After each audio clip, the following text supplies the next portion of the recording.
chains like major. What made you like get into that field, or what made you interested? Yeah, no, that's good question. Originally, what did you study first off? Like, what's your concentration? Entrepreneurship. Entrepreneurship. Okay. Have you always wanted to do that? Yeah, pretty much. Like it. Right. Like no, getting into college. Like yeah, that's what I want to do. Like Gotcha. run my own business and everything. Yeah. Sure. No, yeah, I came into college with a similar mindset. I initially wanted to go into hotel restaurant management. Actually, I wanted to open up my own hotel or restaurant at some point, but I think I still do. Mm-hmm. So I was originally going to go to Cal Poly Pomona for that, because they have a good hospitality program. But I pitched that idea to my parents, and my parents were just like, well, it's a little specific. If you end up not liking that concentration 2-3 years down the line, you'll end up screwed and have a degree in a subject you don't actually like or care about, right? And I was like, ooh, good point. So they said, you should just do business. So I was like, okay, sure. So I just decided to be a business major. And I was basically debating between USC and Cal State Fullerton. Cal State Fullerton I chose because I got to the business honors program. All the benefits there. And it's 20 times cheaper. So I thought, why not? I'll become my parents' favorite child because I'm cheap. So I opted for Cal State Fullerton, and then I actually discovered I had a passion for recruiting. So HR, human resources specifically. That's when I landed an internship with Boeing as a human resources intern, working specifically with the college recruitment team. I just loved everything recruitment. I don't know if you remember, but I remember recruiting you from the business program. I remember interviewing you. Yeah, that was over a year ago now. Yeah. I told you were one of the first group of people that I told that I was going to do the podcast. I think before my parents even knew. I didn't even tell them. I remember that. Yeah. No, I remember interviewing you specifically. I remember because you used to ask me just because of your name. I was like, Shyam. How do I pronounce that? Just making myself sound stupid. But no, I wanted to go into recruiting. That was my passion. I really enjoyed my internship after my sophomore year. And then at the start of my junior year, I took an operations class at Fullerton, and my professor, his name is Mr. Candish, he's not at Fullerton anymore, but he was a fantastic professor. He's someone I definitely still consider a professional mentor. We still stay in touch.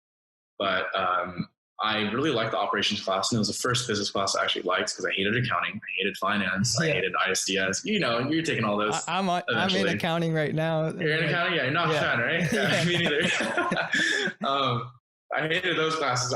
My brain just doesn't work that way. I'm a lot more people oriented, and it's operations is definitely more people oriented, but you're also able to deliver quantitative, substantial results, right? In HR, you can't really do that. HR, as you progress through business, HR is more of a cost center. HR doesn't really make the business money, per se. Yeah. Operations, you can make changes where you can actually save millions of dollars just by making simple fixes. And I was really attracted by that just because it's cool. I can make, an actual difference, and I can see the quantitative result of it.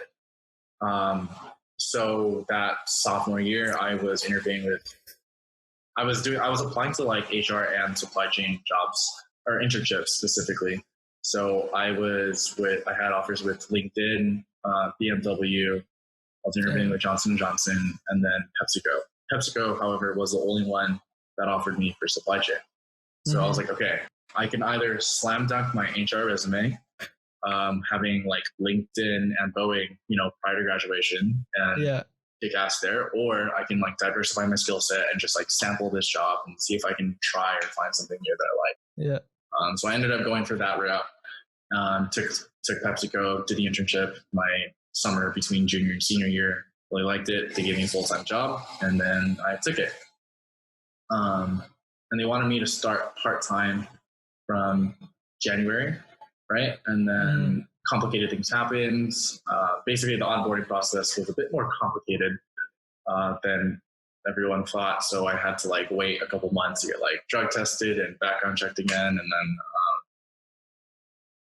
it got delayed, right? Yeah. It was just a long process, yeah. And then in March, and when I was ready to start, it was boom, COVID. And I was like, shit.